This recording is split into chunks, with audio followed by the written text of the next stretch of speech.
Hey, Danny from Food Crazy. So today I have a deer heart. Most people think this is gross and won't try it, but today I'm going to show you a way to prepare this and cook this that is very enjoyable. And if you're a beef lover or even like beef and you try this method and try it, I can almost guarantee you're going to enjoy it. So let's get started.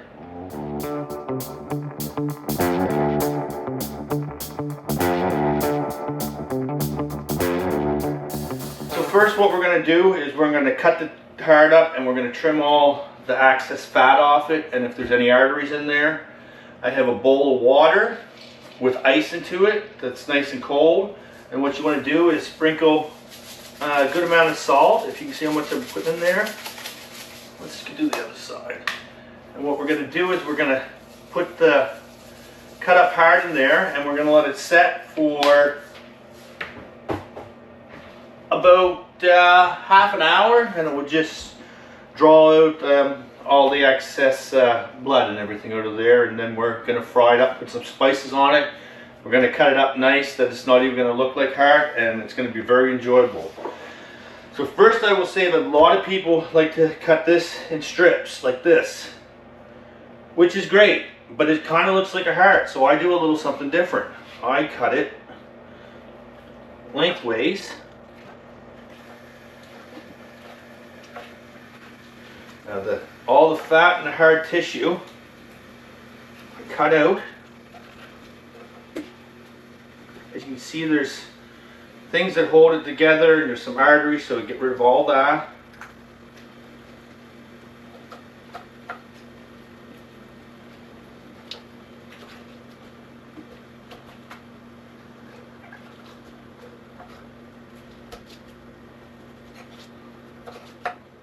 I try to get as much as the silver skin off as possible without completely taking all the meat, because you don't want to be left with anything, because it is a little difficult to remove. So just do the best you can, and if some's on it, it's fine.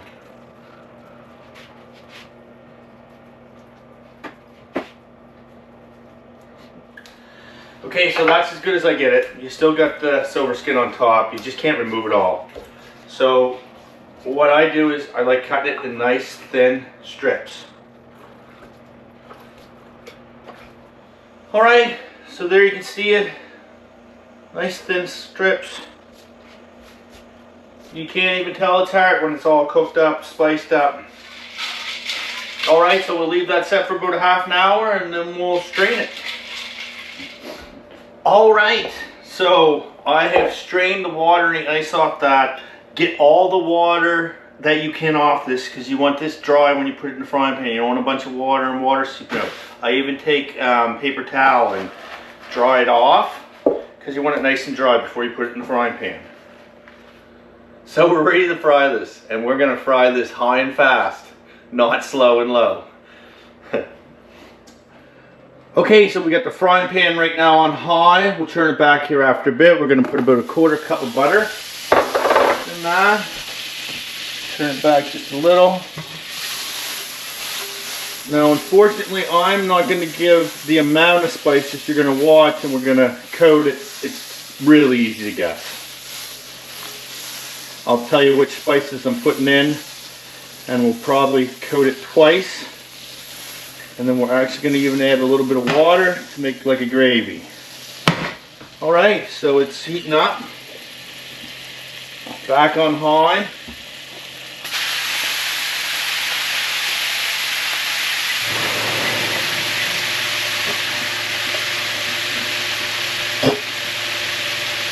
First spice, onion powder, and you're going to want to put a nice coat. Turn it white. Then we're going to take garlic powder, not as much. Look, just a dusting. And then we're going to take Montreal steak spice. And we're going to put a fair amount of that on there. Still on high. And then we have vegetable spice. Same thing, a fair amount. Okay, as you can see, there's quite a bit of spices on that. What we're going to do is give her a little flip. Right. Let her fry. Have a little glass or measuring cup full of water, because as this gets hot and starts to lose, gets crispy and kind of loses the butter, we're gonna, and it almost burns a little bit, you know, we're gonna add some water to slow it down, and that will make like a gravy. And this is all gonna take under probably 10 minutes. All right, I'm gonna put another little coating of onion powder. That dries it up. Just a bit of garlic. Montreal steak spice. And vegetable spice. Most of these spices have salt in it, so you don't have to add much salt, but we will add a little bit. And some pepper.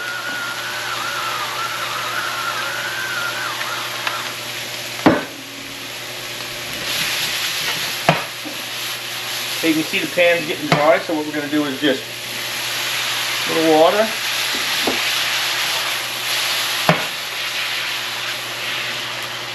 There we go. Getting close to being done. So with heart, you want to cook the full way through, or I do. I don't want to see any redness in it at all. So what I'm going to do is here in a minute or less, I'm going to find the thickest piece in there, and I'm going to cut it open on the plate, and just to see what it looks like. And that looks like a thick piece there, which isn't very thick. And as you can see, still right inside. I cooked it the whole way through on high.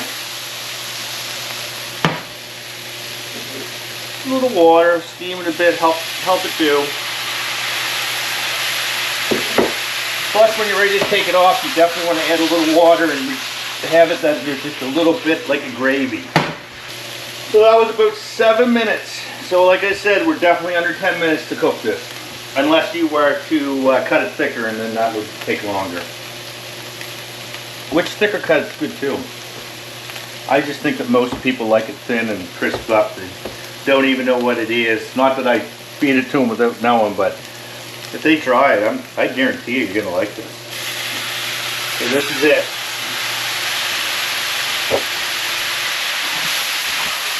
Oh, I threw a piece out over. Look at that. That's okay. A little bit more water. Want a little bit more of a sauce or gravy on it.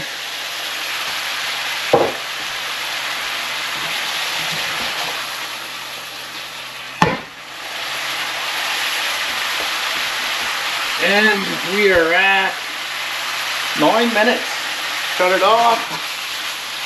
That's about where I want it. What we'll do is put that on a plate. I don't know about you, but that looks pretty good to me. All right. Let's set it on the table and cut a piece up and try it. Okay, so as we're trying this, hit the subscribe button. Because you made it this far, we're going to do more stuff like this, and I'm sure you'll enjoy it. And please give this a try, and if you do, please let me know how it is in the comments. It's really, really good. It's got definitely a little bit different flavor to meat, but unique. And I've had a lot of people try this that would never eat heart, and the one guy actually went home and fried it, and he said it didn't turn out like mine. But if he watches this video and does it the same way, it will. Have a good day.